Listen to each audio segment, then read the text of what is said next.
ایک وقت آئے گا کہ ذکر حسین کرنا شرم اور عار محسوس کیا جائے گا کہ شرم سے کوئی یا حسین نہیں کہے گا۔ وہ وقت آ چکا ہے، قریب ہے وہ وقت، اور کیونکہ وہ زمانہ بھی ہے ذکر حسین کرنے والوں کو قتل کر دیا جاتا، ذکر علی کرنے والوں کو قتل کر دیا جاتا۔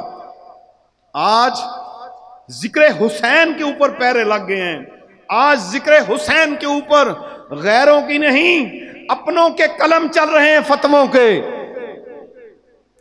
ایک بار نہیں لاکھ بار فتوے لگتے جائیں۔ اے مسلمانوں، تم کلمہ بھی پڑھو، ذکر بھی کرو اور قرآن کی تلاوت بھی کرو۔ اگر حسین کی محبت تمہارے پاس نہیں ہے تو کچھ بھی نہیں ہے۔